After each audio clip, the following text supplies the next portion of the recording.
Sabe quando você tropa com o dedão na quina daquela mesa?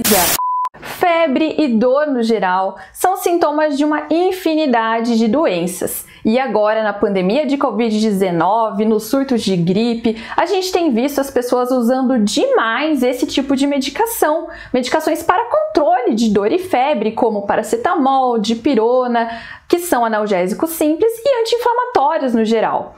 Acontece que esse mesmo tipo de remédio pode trazer grandes efeitos colaterais e oferecer riscos à saúde. Então é super importante conhecer exatamente quais são, como funcionam e quem não pode usar esse tipo de remédio.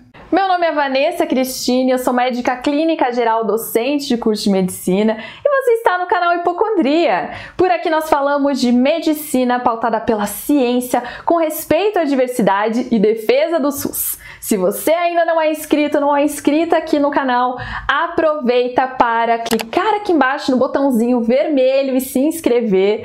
Atenção, se você estiver me assistindo do WhatsApp, pausa o vídeo agora, entra pelo YouTube e aí sim você vai conseguir se inscrever aqui no canal e aproveita para ativar o sininho. Isso é super importante para você receber as notificações de vídeos novos e para que esse conteúdo consiga chegar a cada vez mais pessoas. Para começar, nós vamos separar esse monte de medicação aí em dois grandes grupos. O primeiro grupo é dos analgésicos simples, que são basicamente paracetamol e dipirona. E o outro grupo inclui os anti-inflamatórios, que na medicina nós também chamamos de AINES, anti-inflamatórios não esteroidais. Nós vamos falar detalhadamente sobre cada um deles.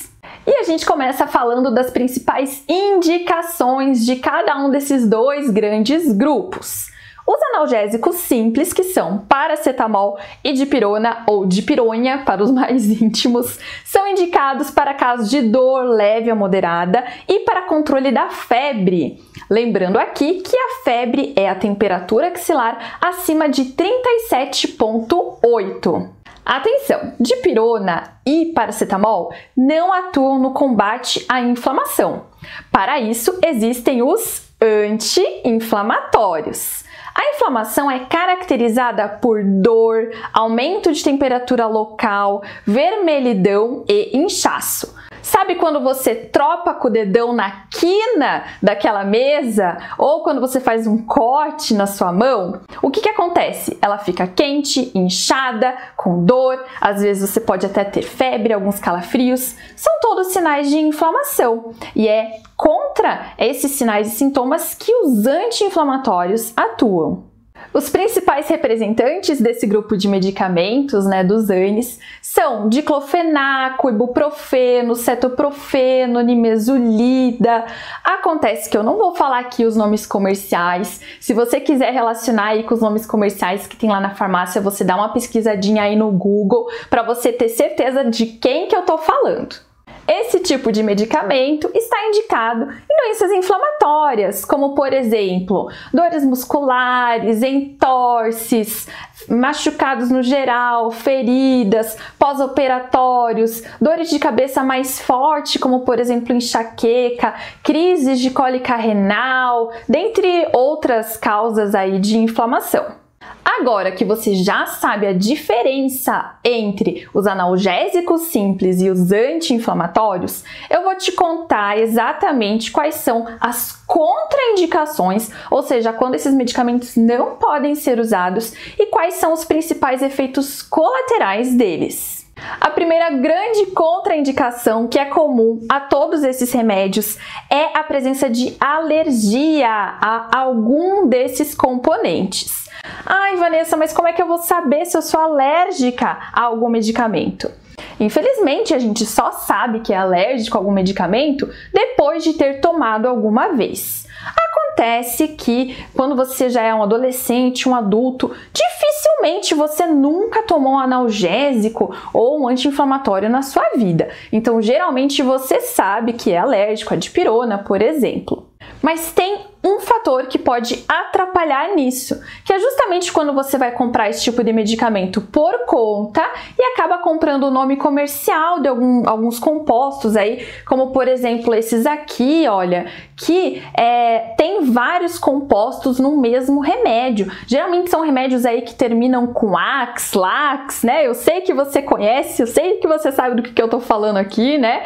Esses remédios, às vezes eles têm vários componentes. Além de ter um anti-inflamatório, que pode ser diclofenaco, pode ser ibuprofeno, eles costumam ter outras substâncias juntas, combinando geralmente um analgésico simples, que pode ser o paracetamol ou a dipirona, às vezes tem cafeína junto, às vezes tem algum outro antialérgico ou até algum relaxante muscular fazendo parte dessa composição.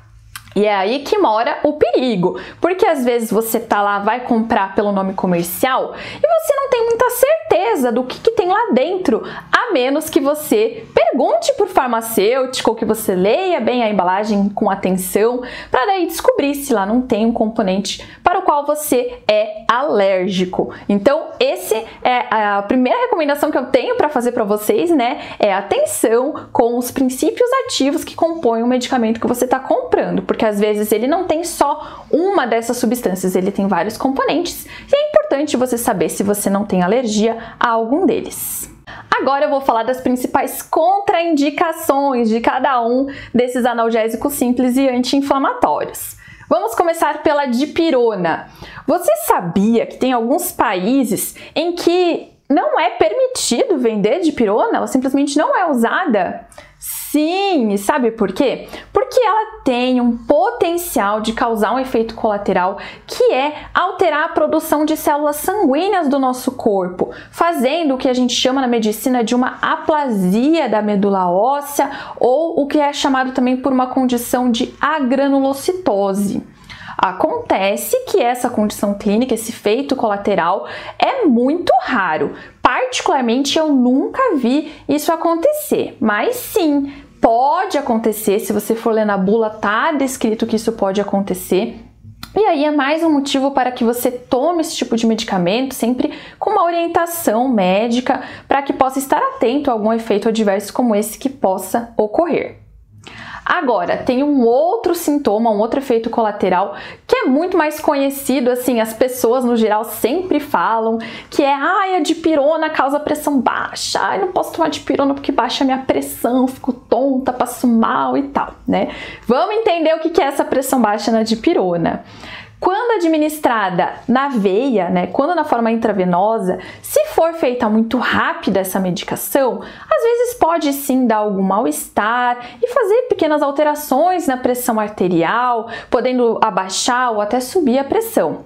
Mas não é um efeito que a gente costuma ver com a dipirona na forma de comprimido, com a dipirona na via oral.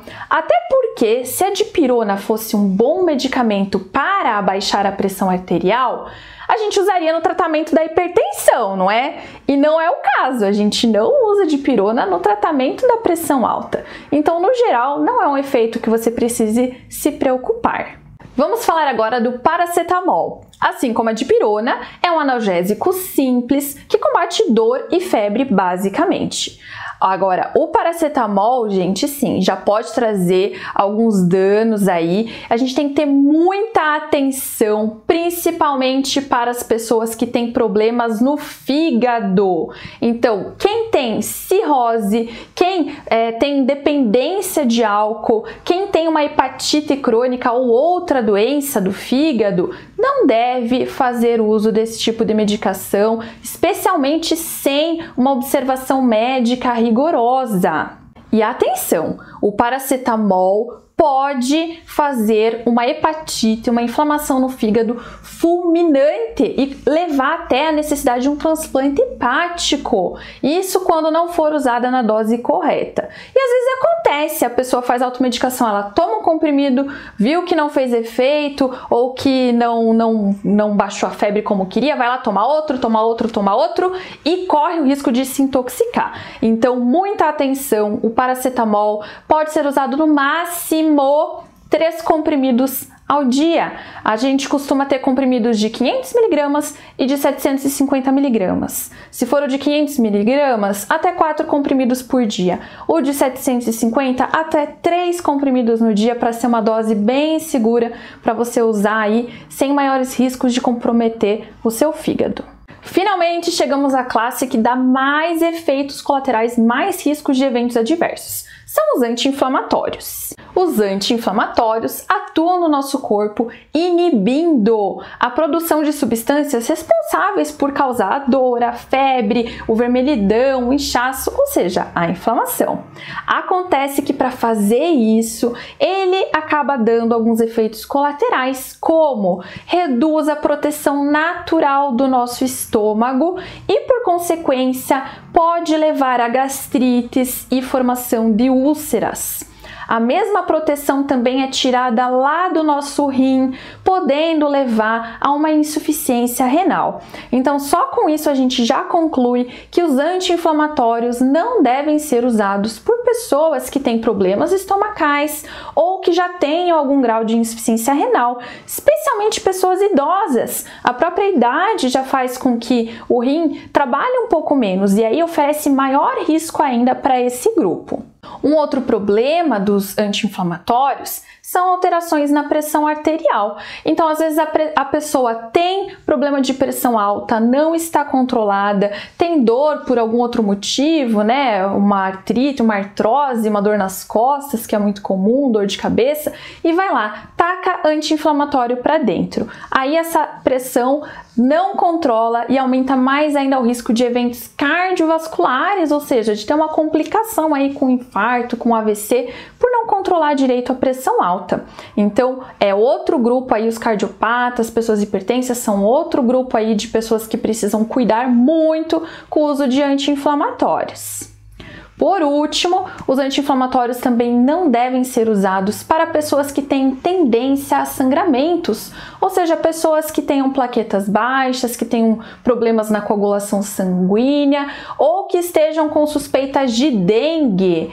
Lembra na televisão que passa aquele recadinho assim, ó, não use se suspeita de dengue? É por isso, porque um dos outros efeitos dos anti-inflamatórios é reduzir a coagulação sanguínea, facilitando, né, o risco aí de hemorragias. Mas Vanessa, se esses anti-inflamatórios são tão perigosos assim, por que vendem sem receita? Tá aí uma boa pergunta, eu também gostaria de saber. Se você tem um palpite, um chute, responde aqui para mim nos comentários. A questão é que sim, gente, os anti-inflamatórios, a maioria deles, né, tem uma tarja vermelha, ou seja, só deveriam ser prescritos por médicos e médicas e só deveriam ser vendidos dessa forma. Mas a gente sabe que a prática, a realidade do dia a dia não é bem assim. Então, por isso que nesse vídeo eu fiz muita questão de explicar detalhadamente para vocês quais são os riscos que essas medicações oferecem, para que você possa estar bem orientado e busque uma orientação médica, uma consulta médica, uma prescrição sempre que possível. Um abraço e até a próxima!